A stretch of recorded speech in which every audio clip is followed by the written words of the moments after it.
All right, guys, welcome back. It's another episode of Standing on Business. I'm here with Ashley from Pulse Lagree Fitness. Thank you for coming on today and talking a little bit more. Could you tell us a little bit more about your business and what it is that you guys do? Yeah, thank you so much for having me. Excited to be here. We are a Lagree Fitness studio. Lagree is a high intensity, low impact exercise, 45 minutes long, boutique fitness style. There's only 9 machines in the room, so we're really intimate. Yeah, we just opened in January, so really excited to be here. Awesome. What is Lagree? Is that similar to any other type of discipline or? Lagree is a strength training exercise, so we're commonly mistaken as Pilates. Okay. The creator and founder of Lagree, Sebastian Lagree, was a Pilates instructor to start, and the machine is built off of the Pilates reformer, but we're two completely different methods. More of that bodybuilding concept, strength training behind Lagree. Yeah, we use really slow movements. We keep it short, 45 minutes. We hit full body in almost every class. We did just add muscle focus classes, but pretty much every class is going to be a full body exercise. We work obliques, core, low body, upper body, pretty much everything all in once. Sweet. Tell me a little bit about starting that. What inspired you to open up a studio of your own and kind of the process of getting there? Yeah. I always knew that I wanted to open something. I like to say I've always been in that entrepreneurial spirit. My parents are both entrepreneurs.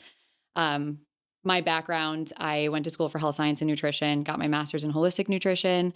So I've kind of always been in that health realm. Um, Thought I was going to open a juice bar. That was kind of my main. I was really stuck on that when I was younger. Almost opened one in 2019 here. I was kind of in that process. I was 22 years old, looking at spaces, talking about a build out, talking about getting a business loan, all of those things. Thank God I didn't, because we would have opened May 2020. Oh. Yep, it would have been really rough for me. Just things happened, dots didn't align, and I ended up moving out to Boston, started managing a juice bar out there inside of an Equinox. So I was kind of partially working at the gym, partially working at the juice bar. My dad always told me, if you want to own something, start at the bottom. So that's what I did. I was, just making smoothies to start. And then I got up to management at the juice bar and the gym, and then kind of just went from there. Obviously, COVID hit and lost that job. Ended up moving down to Nashville, Tennessee, where my best friend was, and that's where I found Lagree. So once I found Lagree, it was kind of like, oh, like this is what I've been missing. Again, dots just aligned, and it was like, this is what I need to take home with me when I move home.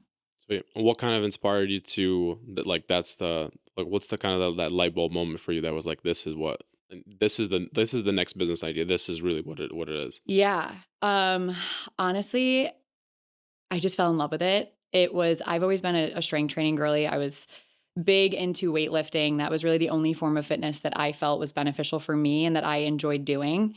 I wasn't really into group fitness, shockingly enough, as I own a group fitness studio now, but I just didn't see the results that I was looking for from other modalities in group fitness. So I would just, go to the gym, blare my headphones for 2 hours and kind of stay in my own lane. And my friend brought me to a knockoff Lagree class. It was the Lagree inspired, and I fell in love. It was like, I literally remember pulling out of the parking lot, and I bought the intro offer right away. And I was like, oh, I need to go do this more. And it was a 2-week intro offer. I went every single day. And after I saw body results. I was like, oh, I have a 6-pack now. I was like, I've been going to the gym for 12 years and I haven't had these results. So it was kind of just that body results that I got. I felt really good after mentally. You can't really think about anything else in a Lagree fitness class, otherwise you'll fall. So having that, it locks you in for 45 minutes. You don't bring your phone. You're just kind of in your own lane. When I knew I was moving home, and the closest studio is an hour and a half away out in Rochester. Those studios are amazing, but I couldn't see myself driving out there to do it consistently. I like to do it 3 to 4 times a week. So when I knew I was coming home, I was like, I got to see if I can bring this up there with me. Yeah, I think every entrepreneur or anyone that starts something, either like a new organization, I think has that kind of moment where it's like, there's a need, or there's kind of there's something missing in wherever my circle is, and that I would love to bring this here. And this is something that's, because in all honesty, I think there's no such thing nowadays. I don't want to say there's no such thing as an absolutely original idea, but something always comes from something else. There's always some sort of Hmm. inspiration or something like that that comes from Totally. something. But it's the like actual application of like putting it together of like, okay, now I have this idea. Let me actually, put this into work. So tell me a little bit about like that process of starting up the studio, kind of where you're at. Have you been in the space the entire time? Has it been kind of a process? Like Mhm. tell me a little bit more about that. Yeah. So when I got this idea to bring it home, obviously I was living down in Nashville. So I was trying to start a business from 1,200 miles away, which was a journey. But I really wanted to start all in, a huge studio build out, the mega formers, which is the machine that we have now. I really wanted all of it, but that's a very large investment that I didn't have at the time. So kind of had to tone it down. I also didn't know if Lagree was going to take off here. Again, it's not something that was here before. So um, started really small. I got microformers. The creator came out with those during COVID because people needed a machine at home. Nobody could go to the studios. So I got 6 microformers and I was popping up all over the place. Anybody that would take me, I would host a class. It would be $20 to come. I'd cart these little machines in a U-Haul. Shout out to my parents and my fiance for helping me with that. And we would just pop up wherever it would have me. It would be 6 in the morning and we would show up in a U-Haul, unload the machines, host a 35-minute class, load them up and go to the next place. And Wow. yeah, I was just reaching out to all these businesses at first, like, hey, would you be interested in this? Can I rent your space for 35 minutes to an hour? And it started that way. And then it kind of grew into businesses were reaching out to me and they were like, hey, we want to host a class for our clients, whether it be a spa, a hair salon. Like I have kind of been all over the place. I even popped up at Onondaga Lake Park. Like we were literally in the grass. It's just really wherever I could just host a class, I was doing it. Um, and that grew really quick. It in my head, I wasn't going to move home until the end of this year, actually. Um, and the pop-ups were just growing. It was like people were like, "Where are you gonna be? We want you here this day. Is there any class time? This is sold out. How do I get in?" And I was only here on weekends because I was still living in Tennessee, so I would fly home every weekend, host a class, and then I would fly back. My life was obviously still there, and I was teaching at a studio there, so I was there Monday through Friday. Um, and once the demand just kept coming, I really didn't wanna lose that momentum, so started looking at spaces in October 2026, 2025. And yeah, we just ended up finding like this perfect space that I didn't have to do a crazy build out. It just kind of lined up perfectly. And I signed the lease on that before I had a place to live here. We were like, I was just gonna move here without my fiance. He was gonna stay because we own a house in Nashville. And I was like, I'm just gonna try it and I'm gonna make it work. And we opened with the microformers, which is there's 2 different machines. So they're much smaller. They're on the ground. That was where we started, and my goal was always to have the mega formers, which we have now, and we grew so quick into them, which is kind of mind-blowing to me.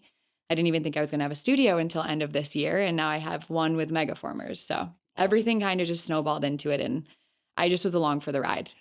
Sometimes it's just things kind of start taking off and you're just there along for the Yeah. ride, quite literally. That's Yeah, what like, exactly what it I feels don't even like. know where I am. I can't believe it's May. I'm like, my brain has completely left, but it's Yeah. good. I think in with all things in life, I think just once that momentum starts going, it's in a good way, I would say. Like Yeah. because sometimes you can get caught in the on the bad side of things if it's like a big snowball, a big avalanche that you Mhm. can't like get in front of. But a lot of times I think it's just building on good momentum, get things going in the right direction, and then like things just start taking off on their own, to be honest with you. Totally. Yeah, Yeah. and that's definitely what happened, and I always attest that too. I know this I'm supposed to be here doing this because everything happened the way it did, and if it wasn't meant to be, I don't think that all of these things would have Yeah. occurred the way that they did. Absolutely. Absolutely. So you guys are now full time here in Central New York? Yes, we moved back in November. We ended up finding a house 4 minutes away from the studio, Wow. so that even worked out in our favor, and my early morning alarms aren't so bad when I just have to drive right down the road, so,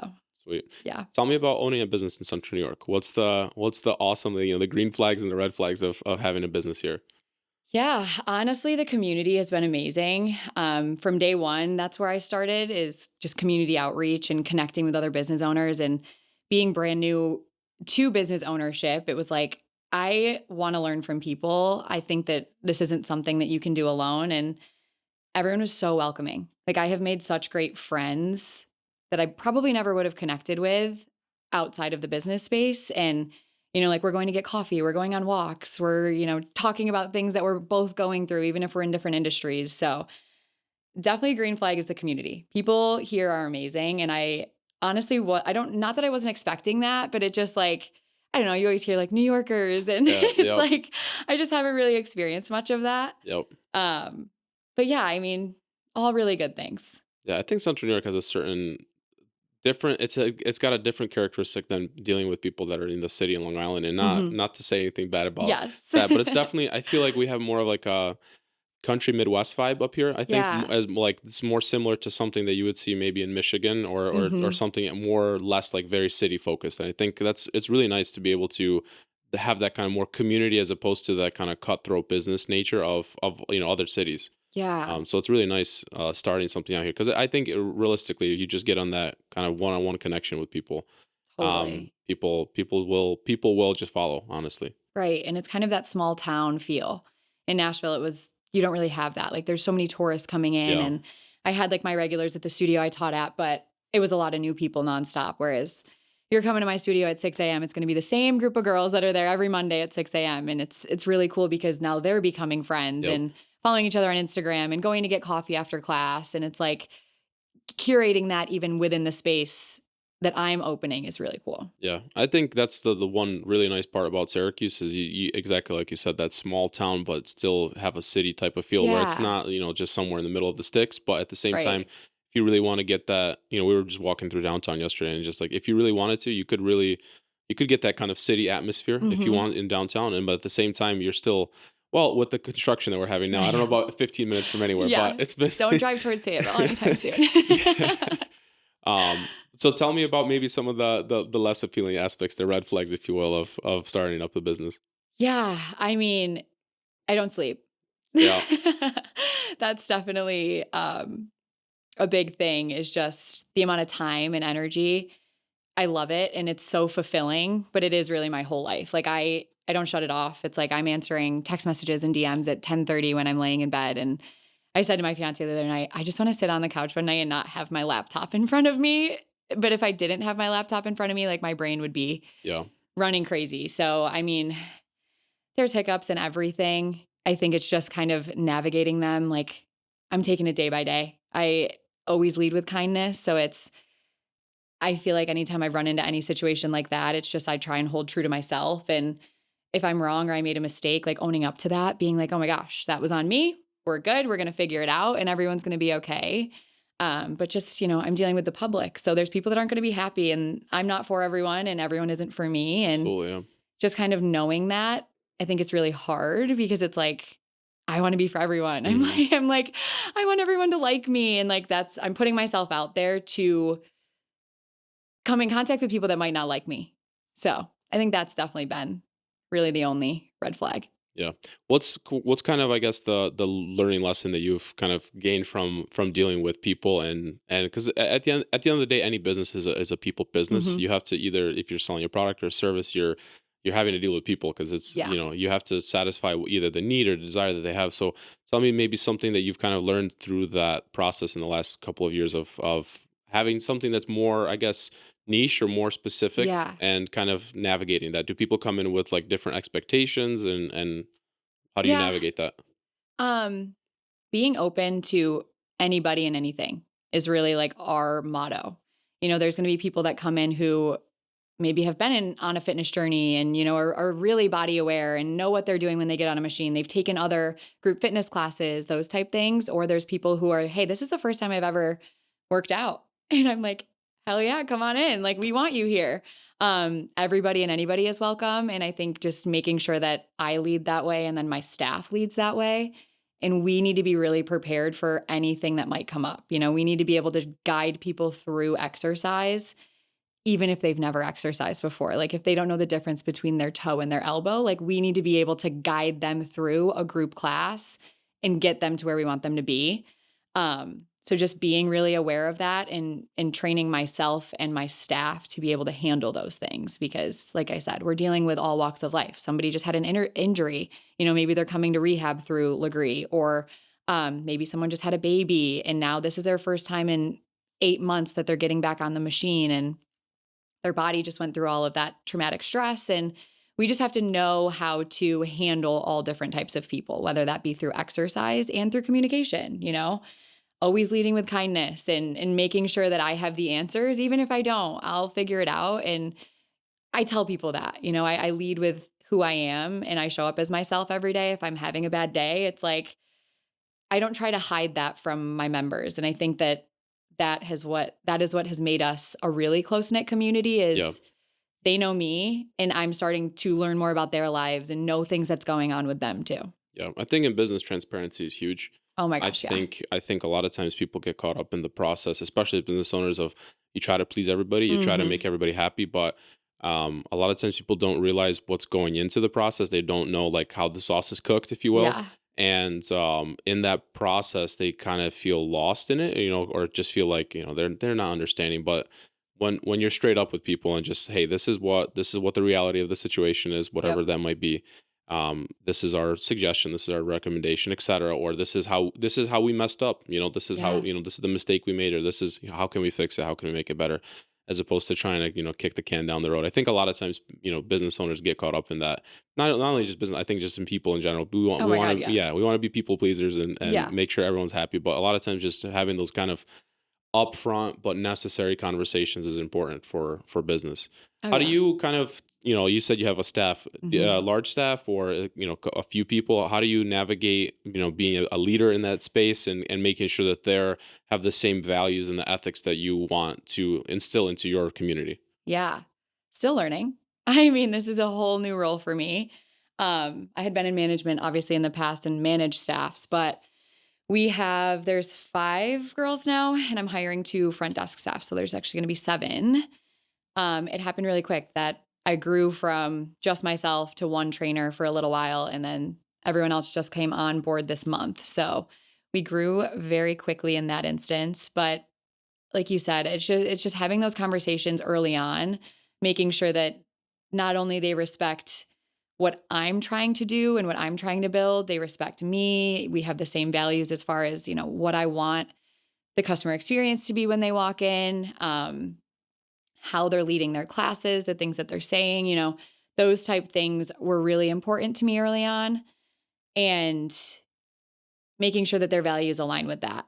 And I love having those conversations with people because it's a very open and honest like, "Hey, this is what I want for the future of this business." And I have a whole little I call it the Pulse playbook where they can read everything and I kind of get vulnerable in that of this is what I'm looking for, and if this doesn't align with you, awesome. Like we can separate with love and like I still wish the best for you, but maybe just us working together isn't the best. Yep. So I kind of I lead with I said yes to you. Now I need you to say yes to me and to this to agree like we're going to uphold these standards throughout my time here. Have you had to let people go, or have you had to have that kind of conversation yet, or? Not yet. So I have not ran into that yet. But I mean, just even if it does come up, I'm a very friendly person in that sense. So I like to have those conversations ahead of time, before any of those type things do come up. It's like, I want you to be open and honest with me. Like I said, I'm not for everybody. And if I'm not for my employee, I want them to tell me because then I can grow from that. Yeah. Who would you say is your kind of ideal, I'm for these kind of people? Somebody that can, again, like I've said it probably 10 times, lead with kindness, accepting of everyone. In group fitness, you kind of have to leave your stuff at home and get there and be ready to motivate people. We never know what someone is going through. So just somebody who's able to do that and kind of lead the room with energy, even if they have, something maybe not so great going on. And just someone friendly. It's really not much. Yeah. In terms of the kind of clientele too, is there kind of something that you've noticed in terms of like these are the kind of people that really enjoy what we're doing here, and then maybe these are people that I don't want to say that we don't necessarily want to work with, but more like they come in with a different type of expectation than what we're doing here. We haven't ran into that much. I mean, I'm sure there's been people that have taken class and maybe they thought this wasn't for me and they just haven't come back. But like I said, we have all different types of people that come through our doors. So, men, women, moms, pregnant women, it's all different types of people. Injuries. They just came back from a surgery, maybe they couldn't do a lunge before because of a knee issue and now they can. So it really is just varies. There is no one cookie cutter person or group Mhm. of people that come to Lagree. It's for everyone. It's literally just something that anyone can Yeah, get involved in. totally. Yeah. Sweet. What kind of, like, fitness trends are you seeing now, and kind of how does Legree fit into that? Um, in the fitness world, I think boutique fitness is definitely taking off. People are liking that kind of intimate feel. Maybe they don't have to think about what the workout's going to be. They just get to show up. You're there for 45 minutes and you can go on with your day. Um, I mean, I think fitness is important in any like era. You're Mhm. always going to need fitness, but I definitely think boutique fitness is taking off more now than I feel like ever, especially in larger cities. And even here, like there's multiple new studios opening up, and it's really cool to see because when I lived here before I moved and in college, it wasn't like that. And Yeah. I was always looking for those Yeah. things. So being able to say like, "Oh, I want to go take a hot Pilates class," or "Oh, I want to go take a reformer class," and having multiple options is really cool.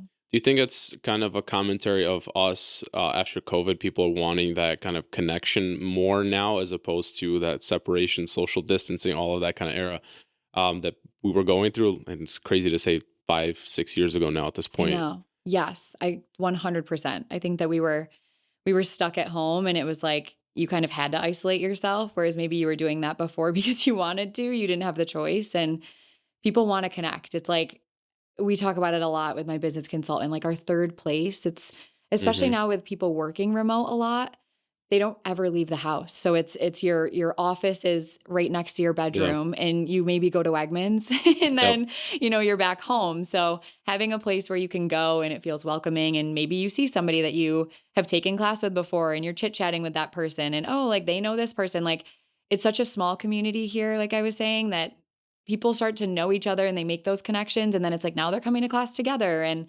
you're not talking to each other, but you're still like in it together. It's Mhm. like a struggle that you're going through at the same time. Yeah, with the rise of remote work, first and second spaces have just turned into one space at Yeah, this point.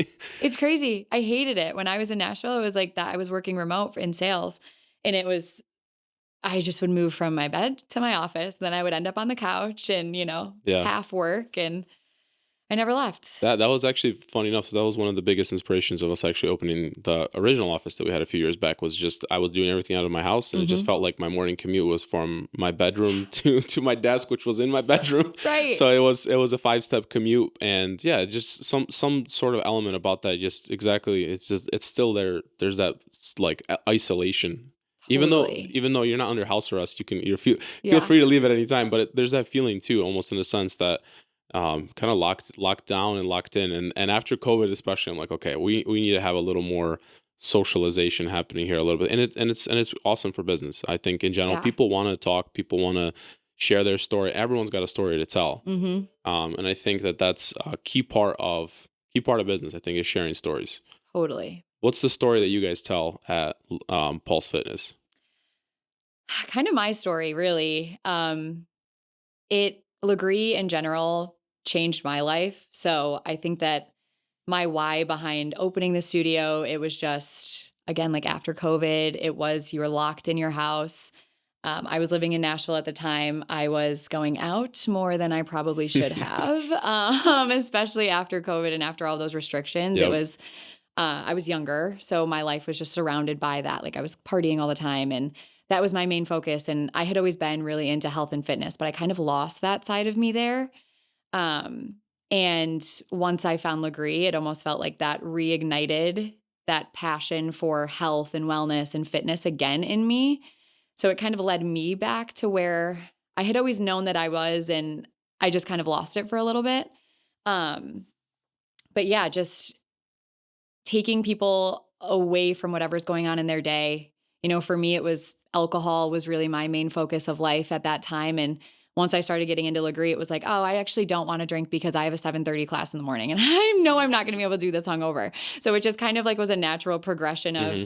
oh, like now I'm just not drinking as much, and I want to go to farmers markets and juice bars rather than going out to the bar. And like my life just kind of went that way. Especially once I got into teaching, it was now I'm guiding people through this, and they're choosing to come here rather than, Yeah. spend the night at the club. So seeing that, and that's really my why. And then now hearing people tell me that story here, it's like, oh, Legree changed my life. I couldn't find a form of fitness that I liked before, or I wasn't comfortable in my skin. And now being here, it's taken me completely out of that. And having those conversations and people telling me that, it's like, okay, this is why I wake up at 4:30 every morning and put a smile on my Yeah. face and, and we do Made it all this. worth it in the Yeah. end. Yeah. So Legree, is that something where you're kind of paying for a like the name, or is it just a discipline? Is it kind of like a franchise? Like how does that structure work? Yeah. So it's a licensed method. So it's not a franchise. We're all our own studios.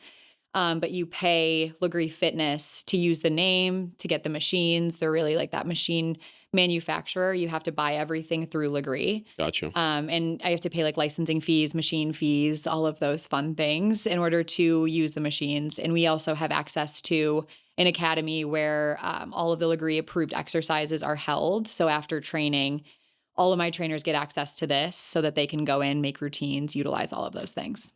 What's one of the biggest lessons, maybe for someone that's listening, about going into business where they have to pay for a license, or going to what's a lesson that you've learned through this process, navigating not just not in the sense that they're giving you everything, but in the also element that you have to build your own business at the same time. Kind Mhm. of how does that work, and what's something that you learned from that? They definitely don't give you much. You're kind of on an island by yourself, but it honestly, I kind of like it that way. Like, there are confines that I need to stay within, but also not really. I think it's kind of cool that you do get to just kind of I get to do whatever I want. I get to make the branding how I want it to be, as long as I'm following the structure of the workout is what it is, and we're not trying to, like, mix that up. But I mean, I prefer it this way. Obviously, I've never done anything else, so I'm not sure what a franchise might look like, but I do enjoy that it is 100% my own. So, really the only thing that we have from them is the machines and the workout rather than, everything else, the community that we're bringing in, the way people feel when they're walking in the door. That's something that we've created, myself and my team, rather than having Legree really have a part in that. Yeah. Is that something that you feel that's I mean, clearly you said that that you like that element, that Mhm. it's your business and you're doing it how you want it to do. Do you have to do all the kind of the programming, the exercise, or is it just like kind of like a set, this is how it is? Yeah, I write all the routines, and my trainers write their own routines, which I like. It's kind of they get to be creative and unique in that sense. We basically just get a database that says like, here are the exercises, Mhm. and you have to create the flow, you have to create the spring loads, the transitions, all of those things. Um, yeah, I've written so many routines. I'm like, it's probably the thing I spend the most time on is just Yeah. creating routines. So for someone that may be interested in it, can you kind of walk us through a little flow of what that would look like exercise wise if we come in for a class? Yeah. So a lot of times you'll have core in the beginning. It's kind of how I tend to start classes. We'll do like a 6 to 8 minute core block, sometimes a little bit longer. Go into your right leg. That'll be about 12.5 minutes. Sometimes upper body will be in the middle. We hit that usually bilateral, doing both at one time. Go off to our left leg, and then we'll end on obliques. And there's a mix of that. Like sometimes I'll throw in the right oblique and then we end on the left oblique, or depending, like I said, if we do the muscle focused class, it might look a little different, but you're always going to hit those blocks together, which is nice. Like, okay, we're in our core block, we're going to hit our whole core, and then we're going to be done with it, and then going from there. Sweet. Would you say that people are coming in with a certain expectation of what it looks like, or people come in with kind of an open mindset of like, we're just happy and excited along, to be here along the ride? A little bit of both. I mean, a lot of people come in like thinking that it's going to be Pilates because that is the only other reformer based exercise I feel like that people have seen here specifically. And then there's people that really have no idea, and they're just coming in and they're like, no idea what this is. I just wanted to try it. And they get on and they're kind of like, what the F was that? And you're like, it's so hard for me to explain to people. I can say the little spiel of like, we're high intensity, low impact, 45-minute strength training, but it's just really a different experience once you actually get on the machine. Your body starts shaking in ways that you're like, I've never shaken like this before. And your body is burning. And I'm telling you to hold things for a really long time. And, like you could be in a lunge for 5 minutes, and that's really not enjoyable for anyone. So, it's just completely different. I think that coming in with an open mind is really the best way to enter, but yeah. Yeah. In terms of the just in general the space here in Syracuse, Mhm. do you think that there's enough kind of boutique fitness options, or you think it's still a space that's still kind of evolving, or it's like kind of in its infancy still? I definitely think it's in its infancy in Syracuse for sure. Just coming from Nashville, there was a boutique fitness studio on every corner. Um, I do think obviously that there's way more, the population is way larger in Nashville, so there's enough people to go around there. But I do think that it's growing in a really great way. But I do think there is still more room to grow in the boutique fitness space here. Yeah. Tell me about you kind of your like specific location. Mhm. What do you love most about that area? What is kind of, drew you to that space? Is it just the actual physical space, or something about the community there in the neighborhood, or? Yeah. I honestly love the location. I was really set on being somewhere with parking. That was something that was like a deal breaker for me. I don't really know what I was going in looking at a space with expectation wise. I was just kind of throwing stuff at the wall and hoping it stuck. And this one did. I have a garage door that Hmm. opens. So we're basically in like a little barn, which I really think is unique. We kind of have those vaulted ceilings. You have to walk up the stairs to get there, and there's a garage door that opens out to nothing, but it's really pretty. We can open it. It feels like you're outside. We have these really pretty chandeliers. It definitely wasn't what I was thinking for what I wanted. I wanted to do the whole build out, and I wanted it to be that like dark and vibey and like Hmm. fitness studio feel. Yep. And then when this space just ended up working out, I'm actually so happy that this is what happened because people love it. It feels like you're walking into like someone's home, which isn't really what you normally feel when you go into a fitness studio. Hmm. Like I have candles running. I usually am playing Noah Khan until we get going, like it's just very chill and people love that feeling of like warmth. Yeah. You're in the North Syracuse area, if I'm not mistaken. Yeah, Yeah. so we're right near Hafner's Garden Center. If it's like the Commonwealth Plaza. Hmm. Yeah. Are you excited, I guess, for the boom that's kind of happening here with Micron coming in and all that, or what's kind of your expectation there, and kind of the general vibe? Yeah, so excited. I mean, more people just means more opportunities for people to come try Lagree, which I love.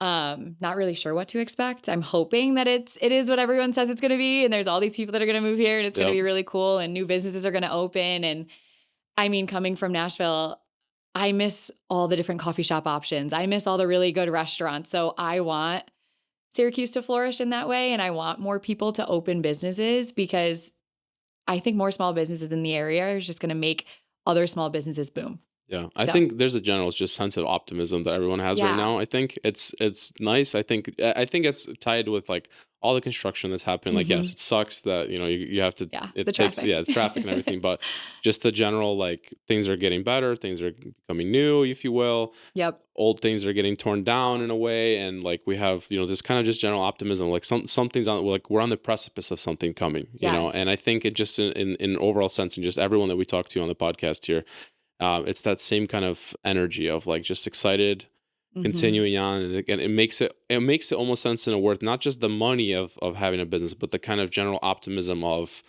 hey, something exciting is coming, and we can be a part of it. As opposed Totally. to, we've had this conversation before, on this podcast of people that just move away, that move Mhm. to a big city, for Yep. example, and it's good for a time, Yep. but I think that there's something special about, especially like right now, investing, or kind of almost like reinvesting Mhm. into this community, into the Syracuse, into the city, into Onondaga County, if you will, Yeah. and kind of just the general shift of like things are more exciting, things are coming, and I feel like just also in and of itself too, the community is responding to that. Mhm. There's more events and more kind of exactly like you said, the boutique events, more of that kind of interesting things, but like I don't want to say peculiar, but like more Yeah. of the niche things that like really define a big city, as opposed to just like your typical state fair, or bigger Right. events or Yeah. concerts, something like that, but more of those like more boutique, bespoke events, kind of unique, pop-ups and things like that. Mhm. And it just seems like in general, like, People want it. Like, that definitely is something that I realized when I started doing the pop-ups. It was like the response of people just, like, coming out to random places and coming to take a fitness class. It was people were wanting to do those cutie events and, like, feel like, "Oh, this is something cool that I can go do on a Saturday, and I can take a picture of it, and there's a neon light, and it's really pretty, yeah, and it's, like, yeah. Instagram worthy." Like, being in Nashville, it's that kind of stuff is everywhere. So it's almost it's a dime a dozen. You're gonna go to a fun event every weekend, whereas I think here there is an opportunity for it because it doesn't exist quite as Mhm. much, but there are people that are looking for it. Like the Yeah. community, even just that I've built with the fitness studio, I would have never met these girls or these people that have come through these through my doors without this. And it's like there are some really amazing people here that are wanting to do these things. Yeah. We just have to create it, which is really cool. I think it's like where we have that kind of niceness of the central New York, as opposed to like let's say for example downstate, Mhm. that kind of more like you said small town feel. Yeah. I think, but we also have like this CNY like pessimism, if you will, Mhm. sometimes. So that we have this kind of like snow for 6 months out of the Yeah. year, just kind of like hardy aspect where everyone is just Yeah. kind of too tough, and too kind of weathered and seasoned, and it kind of has that like that vibe of like, yeah, I don't know if a pop-up would I don't think this would, this happen, but quite literally, yes, those events people want those, third Mhm. spaces, people want those opportunities to go and, do it for the gram, quite Oh my literally. gosh, Just do yeah. it to do something different, just to try something new and fresh because realistically, yeah, because we have, I don't want to say so few, but we have less than a bigger city of restaurants Mhm. and lounges and spaces just to kind of socialize and network. People do want those fresh opportunities of like, hey, this is something interesting to check out. Totally. We're having a village, a town event here in on the 30th of this month, and it's just like people want to do those things. Mhm. People want to sign up. People want to attend. Businesses want to come because it's just a circle of everyone having a good time. To be honest with you. Yeah, and even the small business support I think that we have in CNY is awesome because we're not gonna survive alone, It's like being able to connect with other business owners and, "Oh, I'm doing a giveaway, like, is there anything I can do to promote your business?" and vice versa, and it's like the partnerships that I've been able to create and, I don't forget the people that let me pop up in their space when I was first starting, I Yeah. always am like, "Hey, what can I do for you?" Like, I have a table in our studio with just business cards of a bunch of different businesses, and if you wanna offer, like, a free $10 or like free Mhm. consultation or $10 off or something like that. You can put it on the table and then anybody that's walking into my space, I want other businesses to thrive because that's just going to make business community grow here. Yeah, absolutely. I think a lot of times business owners, because they get caught up in the struggle, Mhm. the grind, if you will, Yeah. that they kind of start getting this mentality of like me versus everybody. Yeah. When in reality, it's more like us versus like almost in a sense we're all in this together. Totally. Every like my me being me being more successful does not impact someone else being more successful, and vice versa. If Right. someone's Yes. getting having more success, it doesn't mean that Right. that's less success for me. And I Yeah. think that's one of the things that because we still have that kind of small town feel, Mhm. where we like I used to believe that there wasn't enough of a space here to do marketing, to do content, to do social media, Yeah. things for businesses here. Just like there's just not that many businesses and there's not that many people, but there's a space. There's a Mhm. space and a market for everything here in Central New York, especially with things becoming bigger, with things kind of growing, Yeah. and just all just in general things that are kind of on an upswing, if you will. I Totally. think, one person's success doesn't mean that another person has to have a downfall, if you will. I think that's kind of Mhm. where we do have that small town feel. Mhm. Because if you have that kind of small community where there's only, two roofers in a small town, if it's either going to one guy or the other guy, Mhm. it's Yeah. there's no way that it, goes to both, if you will. But Right. we have enough of the pie here, if you will, for Yep. everyone to get a fair share of the business. There's enough to go around. What's some lessons, I guess, or something that you've kind of taken from being in Boston, being in Nashville, and having that kind of big city experience, if you will, that you see as an advantage, if you will, like something that you're like, okay, this is something that we haven't got to yet, or something that we're like, this would be cool to bring here. And kind of how Yeah. does that influence you in business and shape what you do? I just think my experience in general being in a bigger city, going to multiple different boutique fitness studios in a bigger city, I just kind of know what I want the experience to be like when people come through my doors in my studio. That maybe somebody who hasn't had that experience outside of the boutique, in multiple other boutique fitness studios, maybe I have that little bit of a leg up in that sense. Um, just seeing how working under business owners of boutique fitness studios, like I said, I had coached at multiple of them. So gaining that experience before opening my own, I think was really huge. Just seeing kind of how people interact and what I can expect. It's like if something comes up in my day to day that maybe I if I hadn't done that before, I would let it get down on me. Like if I have a low attendance in a class, I'm like, oh my gosh, like what's happening? Why aren't Mhm. people coming? Whereas I have the experience to be like, that's normal. It's getting warmer. It's nice outside. Like I kind of can like contribute those things and line them up. Yeah, I feel like that's definitely the biggest thing is just having that experience of anytime I go anywhere, the first thing I do is look up juice bars and boutique fitness studios. So I try to go all over the place to the different boutique fitness studios. Yeah. We always like to ask people, what's kind of in the name of the podcast, "Staying on Business." What's the value? What's the thing that you stand on when it comes to your business, your kind of your community? What's the thing that gets Ashley up in the morning? I can't do this alone. And I think that that's something that I didn't realize quite as much when I first was starting because I was a one man show. Um, but just community, truly. Like in any business, I think that you need to connect with the people around you, be gracious to the people around you, give grace to those around you, Mhm. and just be thankful for like, I'm so thankful more than anything to the people that show up every day and also the people that work with me and want to help grow this. It's like they probably are like, okay, you're annoying. How much I like thank them for being a part of this because I tried and I couldn't do it alone. Yeah.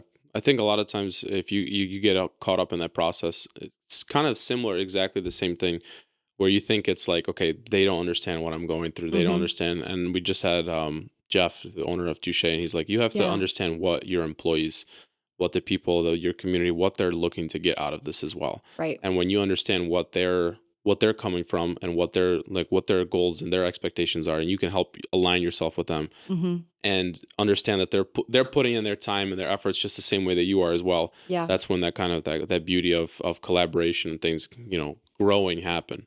Totally. Yeah. I couldn't agree more with that. Awesome. Ashley, thank you so much for coming on with us.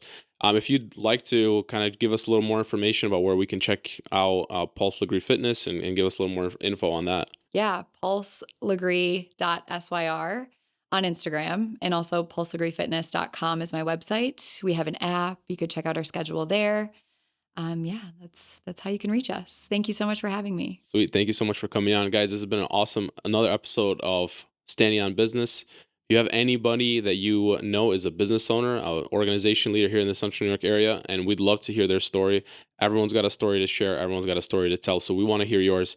Please feel free to reach out to us, shoot us a DM, and at the same time, feel free to share this podcast on any of those platforms that you listen to podcasts. We want to just continue connecting with you guys and having more amazing business owners come on. Thank you.